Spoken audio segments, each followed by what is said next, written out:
Okay.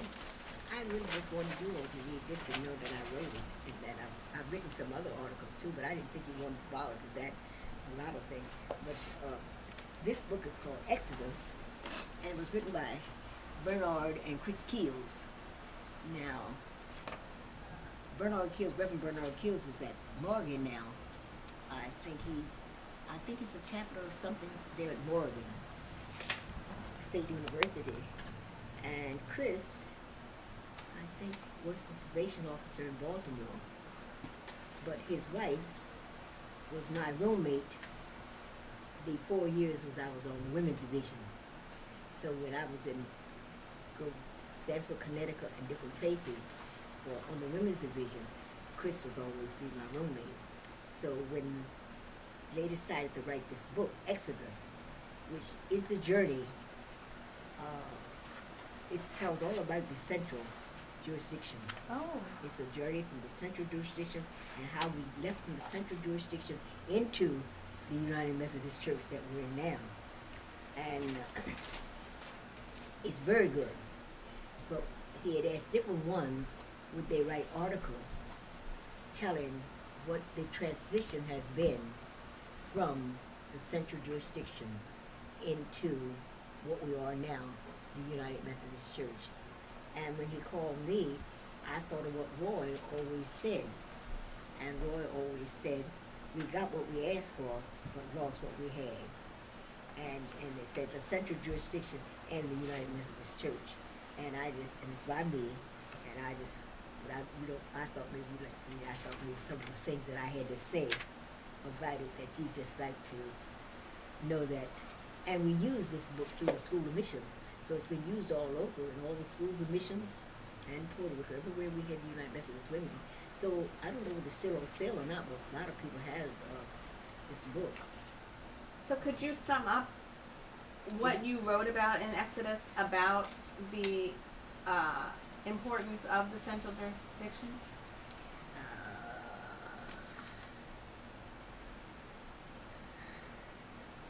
Okay, I have it. I don't know how to start that over here. As a result of the pastoral itinerancy and the need to spread out African American pastors, the bond and fellowship that had developed during the central jurisdictional period was lost and is almost extinct. In addition, African American pastors who had full clergy rights in the segregated central jurisdiction found that their credentials suffered in the United Church. And that was one thing that they always talked about. And those who were not formally educated were reduced to status of local pastors. And Roy always felt that we had some that were really not educated, were excellent ministers. But you see, they lost their positions as soon as that happened. And that was one thing I talked about. Then I talked about myself, what had happened to me. And I also told him in here that the first time I was elected to Attorney General Conference, I was the only African American selected. The committee was debating about providing me a single room when a white female delegate spoke up and volunteered to be my roommate. It was an isolated feeling to have my fate debated without regarding for my presence and my feelings or the fact that my status was equal to that of the other people in the room. The woman who volunteered and I continued to be roommates each time I was elected because of our personal choice and our commitment to each other. But that's how I would feel sitting there and they debating about because I was only black woman back there. And I've had another thing in here about a friend of mine. I feel that the racism which exists in the United Methodist Church causes ethnic minorities to compete against one another. And that is happening. That's happening. And you think that continues to happen? Or Not has as that much, gotten but it better? is Okay. right now. A member of an ethnic minority who rises to the top is compelled to keep other ethnic minority members in a lower status in order to maintain her or her own leadership position. And that's what happened when I was first going. The persons that voted against me were doing it because they felt that if they elected another black, their husband wouldn't be in the position that white church they had or the white conference and whatnot.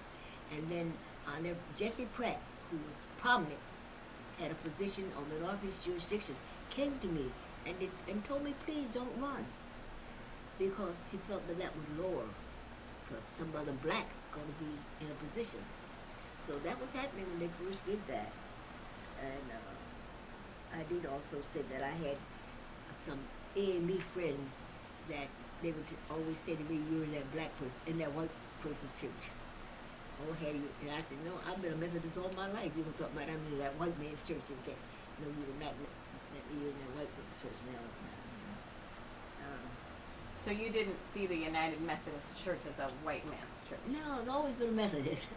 No, but they would tell me that in a minute, you're in that white man's church now. And I said, we need to let the United Methodist Church know that we can do more than sing and usher. And that's what would happen when we go somewhere, we could sing or we could be an usher, but, put me in another position or whatnot, they couldn't do it. Well, I did a whole lot in here.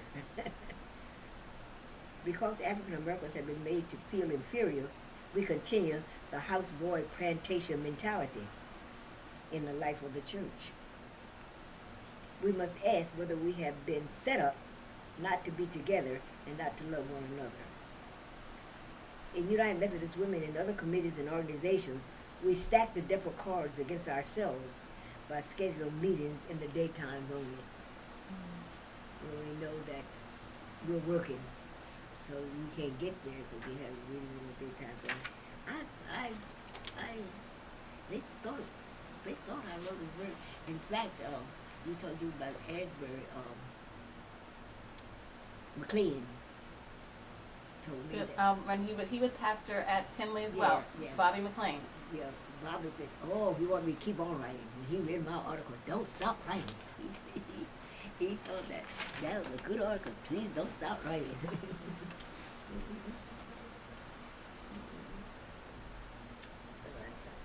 a picture in front of the book. Oh, I must be looking at the wrong chapter. 'Cause this I is put the Dorothy bookmark Boy. in it. It's a dirt. I got the Oh. bookmark right there. There. Should be the picture too. Tell me if I should.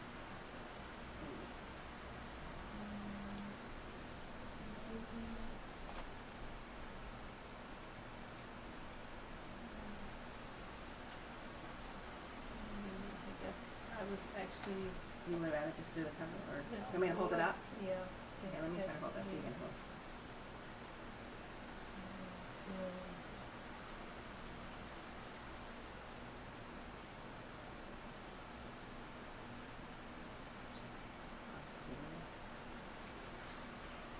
Alright. I think just push the red first.